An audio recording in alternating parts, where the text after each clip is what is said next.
আল্লাহ তাআলা বলছেন হাদিসে কুদসি, আল্লাহ তাআলা বলছেন ইবনে আদম, আদমের ছেলে মেয়ে শোনো, মা দাওয়াউতানি ওয়া রাজাউতানি, তুমি যেভাবে ডাকো আমি সেভাবে থাকি, তুমি যেভাবে বলো আমি সেভাবে শুনি।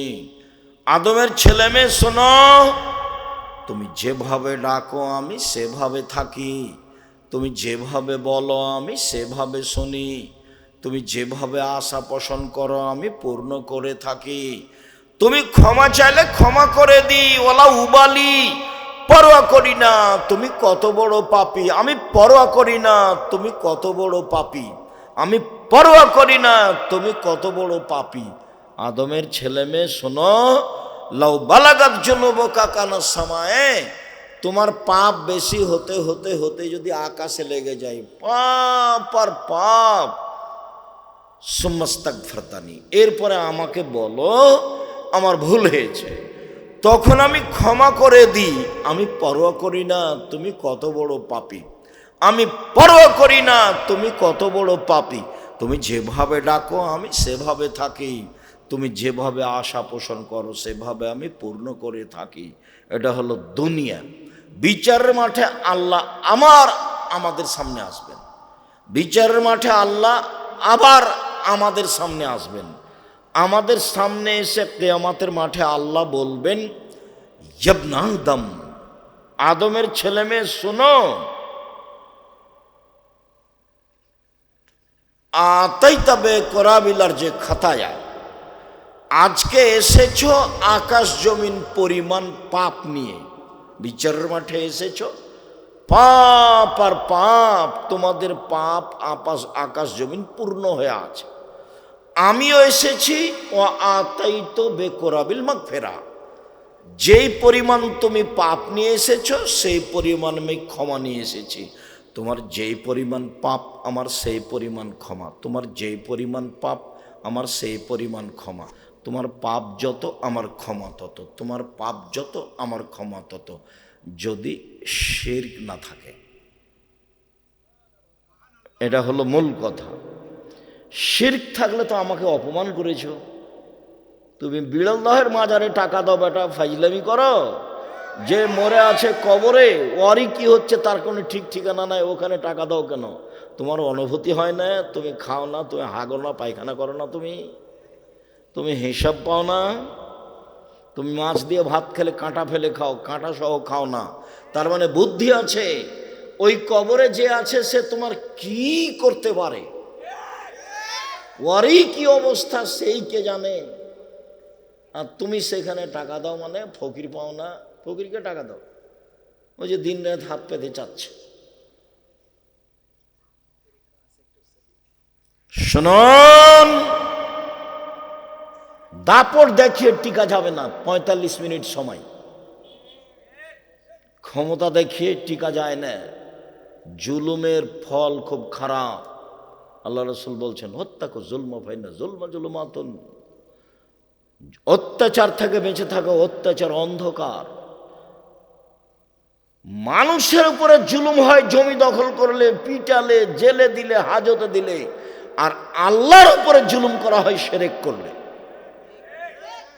মানুষই জুলুম সহ্য করে না, তা আল্লাহ কি দিয়ে সহ্য করবে? জুলুম করে, ক্ষমতা দেখিয়ে, দাপট দেখিয়ে, হইচই করে, জমি দখল করে, মারামারি করে, মানুষকে অপমান করে, লুটতরাজ করে, রাহাজানি করে বেঁচে থাকার চেষ্টা করিয়েন না, ভুল সিদ্ধান্ত। মাটির মানুষ দুদিন বাঁচতে এসেছেন, নরম হয়ে বাঁচেন। 5 ওয়াক্ত সালাত, হালাল রুজি, কোরআন তেলাওয়াত, আড্ডা পিটা হারাম, জান্নাত হবে ইনশাল্লাহ। আড্ডা পিটা কি? এই যে মোবাইলে ল্যাংটা মেয়ে দেখা ঘন্টার ঘন্টা, এটা একটা আড্ডা পিটা। আর একটা আড্ডা পেটে কি, ওই যে দোকানে বসে আছেন, ল্যাংটা মেয়ে নাচছে, মাথায় টুপি আছে, এর গল্প ওর গল্প, চেয়ারম্যান মেম্বার কি করলো, চুরি করলো, কাকে মারলো, এগুলো বলছে।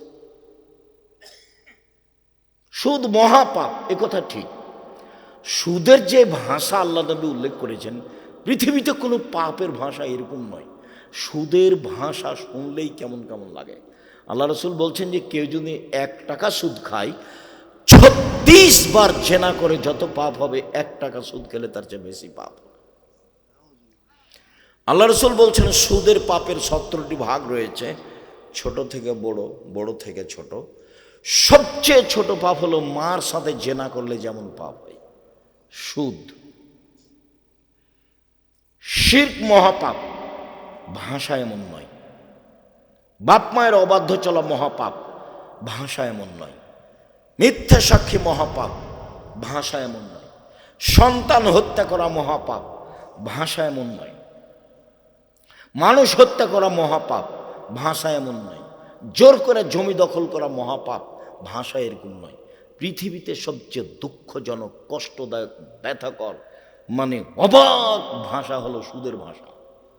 কে যদি জেনে শুনে 1 টাকা সুদ খায়, 36 বার জেনা করে যত পাপ হবে, 1 টাকা সুদ খেলে তার চেয়ে বেশি পাপ হবে। বাংলাদেশের মাটিতে এমন কোনো ব্যাংকিং ব্যবস্থা নাই যেটা সুদমুক্ত, এমন কোনো ইন্স্যুরেন্স নেই যেটা সুদমুক্ত। উপার্জনের পথ 4টা। 1, দিন মজুরি, সন্ধ্যায় টাকা শেষ, জীবন শেষ, বাস।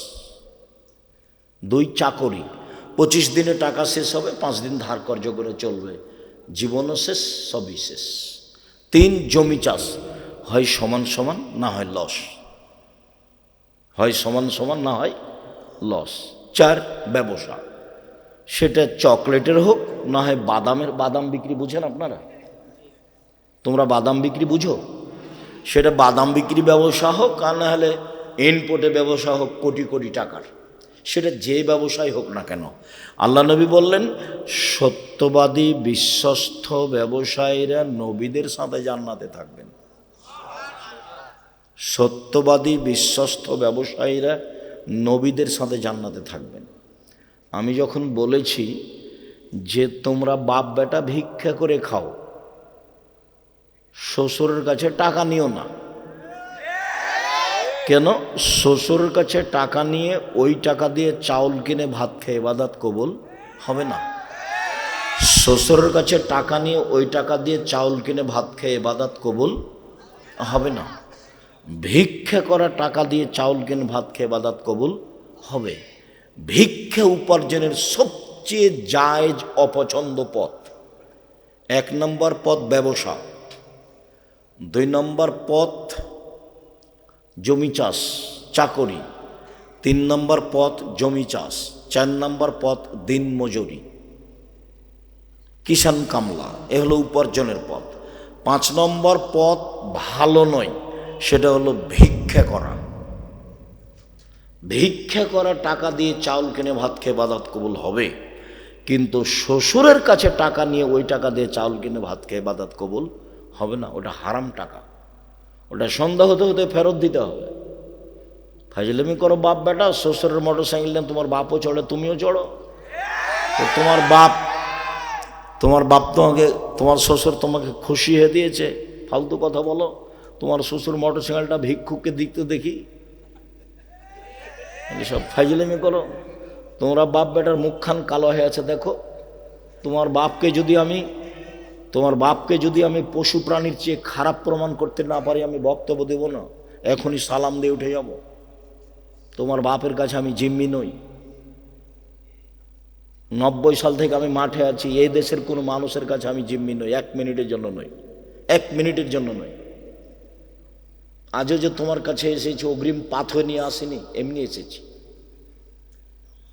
30 বছরে কোনোদিন মানুষের কাছে পথ খরচ চাইনি, 35 বছরে। আমি জিম্মি নই তোমার কাছে। তোমাকে প্রমাণ করতে এসেছি যে তোমার জীবন পশু প্রাণীর মতো, এই জন্য এসেছি। তোমার বাপ মাকে যদি আমি অশিক্ষিত প্রমাণ করতে না পারি, আমি জাতির সামনে বক্তব্য দেব না। লোকমান হাকিম বলছেন, আব্বু আকিমিস সালাহ, সালাত আদায় করো। নামাজ ছেলে মেয়েকে পড়তে বললে পরিবারকে জাহান্নাম থেকে বাঁচানো যাবে। শিরক থেকে ছেলে মেয়েকে রক্ষা করলে জাহান্নাম থেকে বাঁচানো যাবে। ছেলে ঘুম থেকে উঠে স্কুলে গিয়ে বলে ও কালিমা তোমার আকাশ, তাহলে আপনার ছেলে মেয়েকে আপনি জাহান্নাম থেকে বাঁচালেন কি করে? এই সুবাদে আরো বলছি, আমি এই দেশের মাটিতে উন্নত মানের প্রতিষ্ঠান গড়বই ইনশাআল্লাহ, যেখানে ছেলে মেয়ে বাংলা ইংরেজি আরবি উন্নত মানের শিক্ষা অর্জন করে জাতির অন্যায়ের বিরুদ্ধে লড়বে, মুখে কলমে মিডিয়ায় লড়বে ইনশাআল্লাহ। আপনার বাড়ির পাশে আছে, কেন যান না তা তো আমি বলতে পারবো না। ডাঙ্গিপাড়া 50 বিঘা জমির উপরে, 50 বিঘা জমির উপরে জামিয়া সালাফিয়ায় 5000-এর বেশি ছেলে মেয়ে পড়াশোনা করে। 300 জন শিক্ষক শিক্ষিকা আছে দেশ বিদেশের। 40 লক্ষ টাকা মাসে বেতন লাগে, 40 লক্ষ। দেখতে গেছেন কোনোদিন? দেখতে যান না কেন?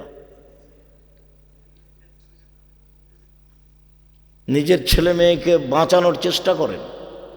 আপনি খুশি হয়েছেন, গোল্ডেন পেয়েছে ছেলে, আমিও খুশি, কিন্তু ছেলে যে চোর সেটার জবাব কি? বড় ডাক্তার সেদিন আসলে, কি গ্রামের নাম, ধাদাস, সেদিন আসলো ধাদাস। সেদিন তো আপনার ছেলে গাড়ি থেকে নামলো, আপনিও খুশি। পিজি হাসপাতালের চাকরি করে, 3 লাখ টাকা বেতন মাসে, গাড়ি থেকে নামলো এসে গ্রামে। গ্রামের মা চাচিও খুব খুশি।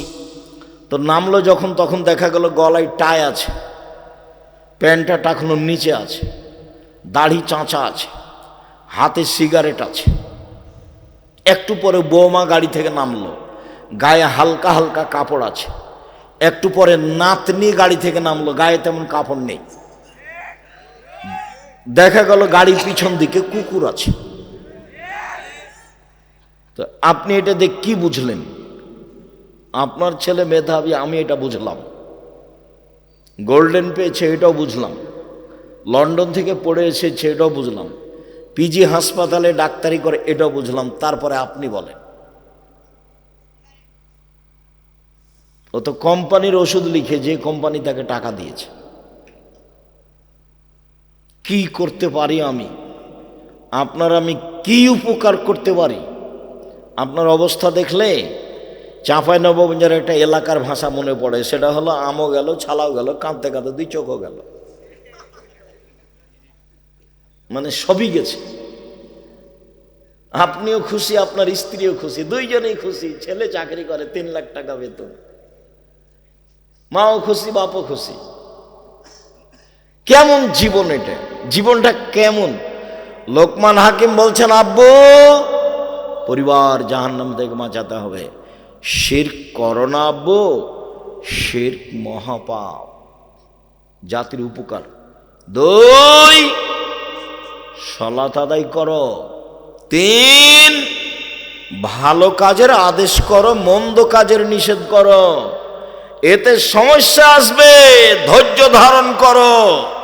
পৃথিবীতে চেয়ে বড় কাজ ধৈর্য ধারণ করা। মানুষের জীবনে যত কাজ আছে, তার সবচেয়ে গুরুত্বপূর্ণ কাজ হলো ধৈর্য। আল্লাহ বলছেন, ওরা জান্নাতে যাবে কারা? 1, আল্লাযীনা ইনফিকুনা ফিস সাররায়ে ওয়াদ দাররায়ে, সচ্ছল অসচ্ছল দান করলো যারা। সচ্ছল 50,000, অসচ্ছল একটা কয়েন। কয়েন বুঝেন আপনারা? একটা টাকা, ভ্যানওয়ালা 2টা টাকা। সচ্ছল অসচ্ছল দান করলো। 2, অল কাযিমিনাল গায়জ, রাগ দমন করলো। রাগ দিয়ে কাজ নেয় না, রাগ করে বউকে মারে না। আপনার ভ্যানটা আর একজনের ভ্যানের সাথে ঠেঙে গেছে, এমন বলা বললো, একবারে রাজশাহীর এলাকার ভাষায়, চাঁপাইনবাবগঞ্জের এলাকার ভাষায় লুটে খেয়ে নিল। একটু পরে এরই ভ্যানটা আর একজনের সাথে লেগে গেছে, তো ওইও দিল। একই কথা, সব গরু ছাগল। আর যদি খুব দামি গাড়ি হয়, দামি গাড়ির সাথে যদি তোমার ভ্যানটা লেগে যায়, তো গাড়ি চালক থামিয়ে এবার বলছে, বেটা তুই আমাকে চিনিস? তোকে তো আমি চিনি, তুই সুইপারের মালিক। যারা পায়খানা পরিষ্কার করে, ওই ছেলেটা আবার আমেরিকায় থাকে, ওর বাপের এটা সবচেয়ে মেধাবী ছেলে। তো লন্ডনে গেছে, ভালো মেধা, সেই জন্য। তখন ওরা তো আবদুল্লাহর বক্তব্য শোনেন, সব দাসেরা, এরা গোলাম। যারা মেধাবী, আর ও দেশে যে কি করছে, গোলামি করছে, দাস। তো একে তো আর বড় চাকরি দিবে না, একে দিয়েছে ওই ম্যাথরদের দায়িত্বশীল করে দিয়েছে, বেতন দিয়েছে 5 লাখ। তখন মনে করছে যে আমি যদি পিজি হাসপাতালে ডাক্তারও হই, তো বেতন 3 লাখ, তো এখানেই থাকি, সুইপারের দায়িত্বশীল, তাতে কি আছে? এ দুনিয়ার কি করতে পারে, এ জাতির কি করতে পারে? এই কি মুখ খুলতে পারে? ঠাকুরের বিরুদ্ধে মুখ খুলবে কি দিয়ে? মুখ খুলাই তো জানে না। ও তো এক সন্ধ্যা কোরআন মাজিদ পড়ে না, কোরআন মাজিদ বুঝেও না, কোরআন মাজিদ পড়েও না, প্রয়োজনও মনে করে না। ওর বাপ মার বউ ছেলে মেয়ে সংসার পশু প্রাণীর মতো, বুঝেও বুঝে না ওরা, অন্তর আছে বুঝে না, দেখেও দেখে না ওরা, চক্ষু আছে দেখে না, শুনেও শুনে না ওরা, কান আছে শুনে না। উলাইকা কালানাম, তারা পশু প্রাণীর মতো, তারা গরু ছাগলের মতো, তারা কুকুর শ্রেণীর মতো, বালু মাজাল বরং তার চেয়ে খারাপ। এমনি বৃথা জীবন, 16 আনাই মিছে। মাঝি চাঁদ কেন বাড়ে কমে রে, এসব কি বলতে পারি? দেখি তোর জীবন 4 আনাই মিছে। মাঝি এই হয় কেন রে, এসব কি আমি জানি? দেখি তোর জীবন 8 আনাই মিছে। মাঝি এইসব হয় কেন রে, আমি কি ওসব জানি? দেখি তোর জীবন 12 আনাই মিছে। বাতাস উঠেছে, নৌকা হিলে উঠেছে। বাবু সাঁতার জানো বাবু? না রে মাঝি, না, আমি তো সাঁতার জানি না। হ্যাঁ, এখন দেখি বাবু তোমার জীবন 16 আনাই মিছে। তো এরা স্বামী স্ত্রী, একজন কলেজের শিক্ষক, একজন হাই স্কুলের শিক্ষিকা, মনে করছে দুইজনই খুশি, ভালোই আছে, টাকা ইনকাম করে। এখন শেষে আপনি মিলিয়ে দেখেন কি করে এরা। একদিন ছেলে মেয়েকে বলেও না যে সেরেক করো না, বলবে কি দিয়ে? ওইও তো গেছে ওই স্কুলে, যে স্কুলে সোনার বাংলা চলে। ও কি করবে? ওর মা কি করতে পারে? ওর মা কি বুঝে? ওর বাপ ওর মায়ের বিবাহ দিয়েছে, স্বামীর কাছে গেছে, তাই বাচ্চা হয়ে গেছে, তার নাম মা। বাচ্চা প্রসব করাতে জানে, ও বাচ্চাকে পড়াতে জানে, ও শিষ্টাচার জানে। ওর বাপ জানে না শিষ্টাচার, মা জানে না শিষ্টাচার। মুহাম্মদ সাল্লাল্লাহু আলাইহি সাল্লাম বললেন, বাপ আর আমি, ওই বাপ আর আমি জান্নাতে একসাথে এভাবে থাকবো, একসাথে। কে? যে মেয়েকে বিদ্যা শিখিয়ে দিল, 1, 2 মেয়েকে শিষ্টাচার শিখিয়ে দিল, 3 মেয়ের সাথে ভালো আচরণ করলো, 4 মেয়ের বিবাহ শাদী দিয়ে দিল, সেই বাপ আর আমি জান্নাতে একসাথে থাকব। তো বলুক যে ওর বেটি শিষ্টাচার জানে নাকি? ওর বেটি শিষ্টাচার জানে? শিষ্টাচার কাকে বলে? ওর মাও জানে না, ওর বাপও জানে না, ওর দাদাও জানে না, ওর দাদিও জানে না। পুরো জীবন সংসার পশু প্রাণীর মতো। নখে নেইল পালিশ আছে, এটা আবার কোন শিষ্টাচার? পতিতালয়, ইহুদি খ্রিস্টানদের পতিতালয়ের মেয়েদের বৈশিষ্ট্য হলো নখে নেইল পালিশ দেওয়া। ইহুদি খ্রিস্টানদের পতিতালয়ের মেয়েদের বৈশিষ্ট্য হলো নখে নেইল পালিশ দেওয়া। ইহুদি খ্রিস্টানদের পতিতালয়ের মেয়েদের বৈশিষ্ট্য হলো নখে নেইল পালিশ দেওয়া। নখে নেইল পালিশ আছে, এটাই কি শিষ্টাচার? নখ বড় আছে, এটাই কি শিষ্টাচার? ভুরু তোলে চিকন করা আছে, এটাই কি শিষ্টাচার? দাঁত ছিলে চিকন করা আছে, এটাই কি শিষ্টাচার? গায়ে ট্যাটু করা আছে, এটাই কি শিষ্টাচার? আপনার পরচুলা মাথায় আছে, এটাই কি শিষ্টাচার? আল্লাহ রাসূল বলছেন, এদের উপরে অভিশাপ, এদের উপরে অভিশাপ। যারা নখ বড় করে তাদের উপরে অভিশাপ, যারা পরচুলা মাথায় দিয়ে খোপা বড় করে তাদের উপরে অভিশাপ, যারা ভুরু তুলে চিকন করে তাদের উপরে অভিশাপ, যারা দাঁত ছিলে চিকন করে তাদের উপরে অভিশাপ, যারা উঁচু স্যান্ডেল পরে নিজেকে উঁচু দেখায় তার উপরে অভিশাপ, যারা প্রেসের বসে নিজেকে কম বয়সের দেখায় তাদের উপরে অভিশাপ, যারা পুরুষের জুতা স্যান্ডেল পরে, পোশাক পাতি পরে, শার্ট প্যান্ট পরে, ওদের উপরে অভিশাপ, ওদের উপরে অভিশাপ, ওদের উপরে অভিশাপ। তো এই মেয়ে শিক্ষিতা হলো কিভাবে? এ তো ডান পা আগে পর জুতা পরতে হবে না, বাম পা পরতে হবে সেটা জানে না। এ তো বাল্বটা অফ করতে হবে, এমনি অফ করে দেয়, কিভাবে অফ করতে হবে তার জানা নাই। এই ছেলে, তোমার মাকে জিজ্ঞাসা করো আজকে, যদি বলতে না পারে তাহলে বলিও যে আব্দুর রাজাক সাহেব আপনাকে খালা বলে ডাকতে বলেছে, খালা। আপনি মায়ের দায়িত্ব পালন করেন না, সেই জন্য আমাকে মা বলতে নিষেধ করেছে। তোমার মা, এটা আমি নিশ্চিত বুঝি, এটা আমিও জানি যে এটা তোমার মা, কিন্তু আমি দুঃখিত, আমার খুব কষ্ট হয়, তুমি ওকে মা বলবে কেন? মা কাকে বলে? এটা হলো বাপ। এক, বিদ্যা শিখিয়ে দিল। দুই, শিষ্টাচার শিখিয়ে দিল। তিন, ভালো আচরণ করলো। চার, বিভাষা দিয়ে দিয়ে দিল। এই বাপ আর আমি জান্নাতে একসাথে থাকবো। এবার মা এক, মেয়েকে বিদ্যা শিখিয়ে দিল। দুই, মেয়েকে শিষ্টাচার শিখিয়ে দিল। তিন, মেয়ের কাপড় চুপড়, মাথার চুল সাজগোজ করে পরিপাটি করে রাখলো। চার, মেয়েকে পাহারা দিল। পাহারা, মা হলো পাহারাদার। বলো তোমার মা কি পাহারা দিয়েছে? এখন তোমার ভাইয়ের প্যান্টটা টাকনোর নিচে আছে, তোমার ছোট ভাইটা দেখো, তোমারও আছে। তোমার মা নাকি পাহারাদার? ছি, তোমার মা নয়। তুই এই মা কেন? এটাকে মাকে বলেছে। হ্যাঁ, কে বলেছে এটা? মা। মা কাকে বলে? তোমার নানাও দায়িত্ব পালন করেনি। মেয়েকে পিটিয়ে লালন পালন করতে হবে, পিটিয়ে। আদর নাই, আদর পার হয়ে গেছে। ক্লাস 10-এ পড়ে, মাথায় কাপড় দেয় না, ওকে পিটিয়ে ঠিক করতে হবে। আমি বলিনি, মুহাম্মদ সাল্লাল্লাহু আলাইহি ওয়াসাল্লাম বলেছেন পৃথিবীর সবচেয়ে বড় মানুষ। আর আবু বকর সিদ্দিক মেয়েকে পিটিয়ে জাতিকে দেখিয়ে গেছে।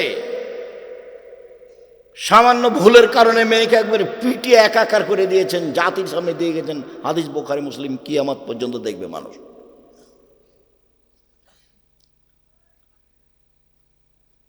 আয়েশা রাদিয়াল্লাহু তাআলা আনহা বলেন, আবু বকর আমার নিকটে আসলেন, তখন আমার স্বামী আমার উরু রানের উপরে মাথা দিয়ে ঘুমাচ্ছিলেন। আবু বকর যখন আমার কাছে আসলেন, তখন আমার স্বামী আমার উরু রানের উপরে মাথা দিয়ে ঘুমাচ্ছিলেন। এসে কোমরের উপরে এত জোরে মারলেন, ফালাকাজানি লাকশাতান শাদীদা, খুব জোরে মারলেন। আমার স্বামী আমার উরু রানের উপরে মাথা দিয়ে না ঘুমালে আমি মায়ের কারণে দূরে সরে যেতাম, এত জোরে মেরেছেন। 1 মিনিট। দেশের পরিবেশ, আমাদের দেশের শ্বশুর যদি মেয়ের জামাইয়ের ঘরে গিয়ে দেখে যে জামাই মেয়ের উরু রানের উপরে মাথা দিয়ে ঘুমিয়ে আছে, তাহলে শ্বশুর তো ঘরে যাওয়া দূরের কথা, পাল্টা এভাবে ঘুম। জি, ঘুরি পালাবে না?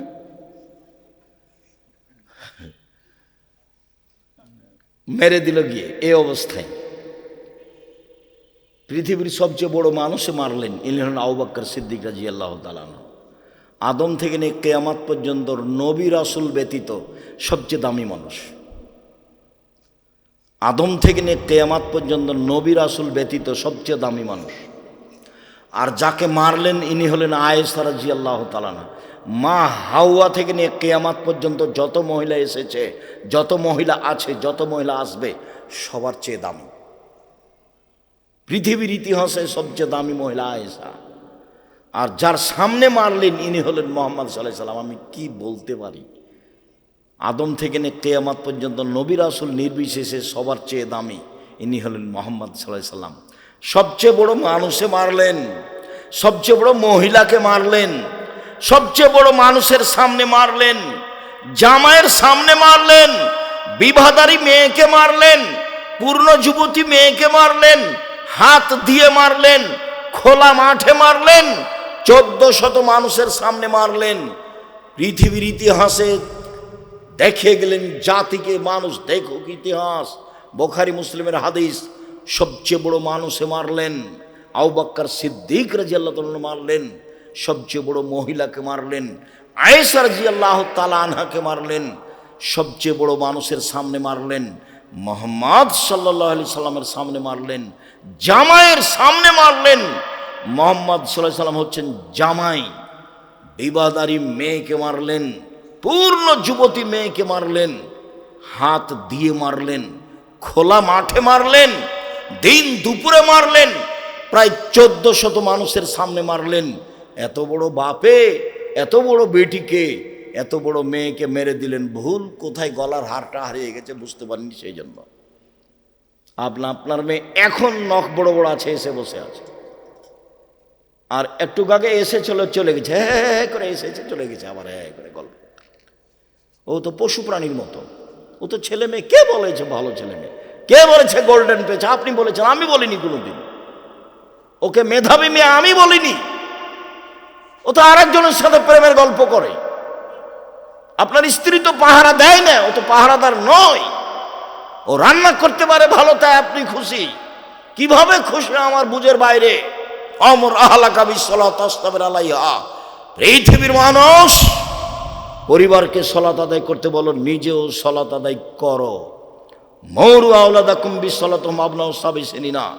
ছেলে মেয়েকে 7 বছর বয়সে সালাত আদায় করতে বলো, 10 বছর বয়সে পিটিয়ে সালাত আদায় করো, পিটিয়ে। আবার বলছেন লা তারফা আসাকা আদাবান মিনা হালেক। পরিবার থেকে লাঠি উঠিয়ে নিও না, পিটাও, পিটিয়ে ঠিক করো। নখ বড় কেন, পিটিয়ে ঠিক করতে হবে। নখে নেইল পালিশ কেন, পিটিয়ে ঠিক করতে হবে প্রয়োজনে। কপালে টিপ কেন, পিটিয়ে ঠিক করতে হবে। আরে মেয়ে মাস্টার ডিগ্রি পাস করেছে, হতে এখন পায়খানায় করতে শিখিনি, হাঁটতে শিখেনি। ও 7 ছেলের মা হয়ে গেল, তার বাপ তাকে পিটাবে। প্রমাণে বুখারী মুসলিমের হাদিস। মাস্টার ডিগ্রি পাস তো বহু দূরের কথা। মেয়ে যদি 7 ছেলের মা হয় তবু বাপের কাছে বড় নয়। বুঝাতে পারিনি কথা? মেয়ে যদি 7 ছেলের মা হয় তবু বাপের কাছে বড় নয়, বাপ তাকে পিটাবে। এই যে দেখেন, বিবাহধারী মেয়েকে পিটিয়ে দিলেন জামাইয়ের সামনে এবং শক্তভাবে পিটালেন, শক্তভাবে। আল্লাহ রসুল বলছেন যে লাঠি উঠিয়ে নাও। আবার বলছেন লাঠি ঝুলিয়ে রাখো। বউ ছেলে মেয়ে দেখলে বাবা একটু উল্টা চললে এটা হবে। আমি বলিনি এসব কথা, আমার মুখের নয়, আমি কোনো কাল্পনিক কথা বলি না। দল মাঝাব নিয়ে কথা বলার আমার প্রয়োজন নেই। আর তুমি যেভাবে চলো সেটা আমি পছন্দ করি না। তুমি যে মোটর সাইকেলে সবার পিছে পিছে দৌড়িয়ে চলে যাও আর কি কি বলো, এগুলোকে আমি ঘৃণা করি। তুমি যে দোকানে বসে ঘন্টার ঘন্টা আড্ডা পিটো, এগুলো ঘৃণা করি। আমার জীবনে কোনো আমি দোকানে বসিনি, চায়ের স্টলে বসিনি এ যাবৎ কোনোদিন। বেঁচে আছি তো, মরে গেছি। তোমাকে দেখলে আমাকে খারাপ লাগে। তুমি দোকানে বসে থাকো কেন, বদনাম করো কেন? দোকানে যাওয়ার পদ্ধতি কতদিন বললাম। আসসালামু আলাইকুম, আহমদ জি, দোকানে লবণ আছে? জি আছে। কাঁচামরিচ আছে? জি আছে। 1 কেজি লবণ দাও তো, 200 কাঁচামরিচ দাও। নেওয়া হয়েছে, টাকা দিয়েছেন, আসসালামু আলাইকুম। এর চেয়ে বেশি দোকানে থাকতে পাবেন না। ওখানে তো যাওয়াই অপরাধ। ও তো ল্যাংটা মেয়ে আছে দোকানে। যেদিন থেকে ও টিভি তুলেছে দোকানে, সেদিন থেকে যা পয়সা উপার্জন করেছে সবই হারাম। ওই টাকা দিয়ে চাউল কিনে ভাত খেয়ে ইবাদত কবুল হবে না। ওই টাকা দিয়ে চাউল কিনে ভাত খেয়ে ইবাদত কবুল হবে না। আর ভূমিকম্প তো হবেই। 3টে কারণে ভূমিকম্প হয়। 3টে কারণে মানুষ সন্ধ্যায় থাকে মানুষ, আর সকালে হবে বানর শুকুর, হবেই। সন্ধ্যায় আছে মানুষ, সকালে শোর হয়ে গেছে, বানর হয়ে গেছে, হবেই। 3টা পাপের কারণে। 1, এই যে শারিবুল খমরা, মানুষ যখন নেশাদার দ্রব্য পান করবে, মদ খাবে, বিড়ি তামাক জর্দা সিগারেট খাবে তখন। 2, জাহরাতিল কায়নাত, মেয়েরা যখন নাচবে, সব মোবাইলে মেয়ে নাচে, সব দোকানে মেয়ে নাচে, সব ঘরে মেয়ে নাচে, তো ভূমিকম্প তো হবেই। আর সব ছেলে মেয়ের হাতে বড় বড় মোবাইল দিয়ে রেখেছেন, খুললেই তো ল্যাংটা মেয়ে চলে আসে। তো আপনি এটাকে কি বুঝাতে চাইলেন? আর ওই মা, 3 নম্বর শ্রেণীর মা, ও দেখছে ওই যে টিভিতে কি কি যেন ইন্ডিয়ার এগুলো দেখছে, আর ছেলের হাতে দিয়েছে কার্টুন। তো কার্টুন তো বিবেকে ধরে যেটা আছে, কার্টুন তো একটা নোংরা শ্রেণী। সব এগুলো ভারতের সবই নোংরার নীতি, ইহুদি খ্রিস্টানদের নোংরা নীতি। জন্মসূত্রে আপনার ছেলেকে মেরে দিতে হবে। ওইদিকে বেগম রোকেয়া মেরে গেছে, আর এদিকে শয়তান এই যে ওই ঠাকুর মেরে গেছে, আর এদিকে এখন সবাই লেগেছে। আপনি কি করতে চাচ্ছেন আপনার ছেলে মেয়েকে? আপনি একটুকু বুঝতে চাচ্ছেন না কেন যে আমার ছেলে মেয়ে 0 থেকে নিচে আছে? 1-এর ডান দিকে তো 0 দিলে দাম আছে। আপনি বলেন, আপনাদের এলাকার একটা লোক লন্ডনে আছে পরিবার নিয়ে, তো ফজরের সালাতের পরে আগে আগে ও বাড়িতে ঢুকছে, আমি তার পিছনে পিছনে আছি, আমাকে সকালে নাস্তা করাবে সেই জন্য। তো এখন ছেলে বের হয়ে এসে বাপকে বলছে গুড মর্নিং। তো ছেলেও বলল, বাপও বলল গুড মর্নিং। আমি এখন কি বলতে পারি? আমি এখন খেতে বসে বলছি কি আর বলি, আসলে লন্ডনে এসেছিলাম টাকা ইনকাম করার জন্য, আদর্শ বিক্রি করতে আসিনি। ছেলে যদি বলতো আসসালামু আলাইকুম, আপনি জলদি বলতেন ওয়ালাইকুম আসসালাম, তাহলে একটা হতো। এই ছেলে তোমাকে বলছি, 15-20 কোটি গুড মর্নিং এক পাল্লায় দাও, আর আসসালামু আলাইকুম এক পাল্লায় দাও, দিয়ে উঠাও তো দেখি।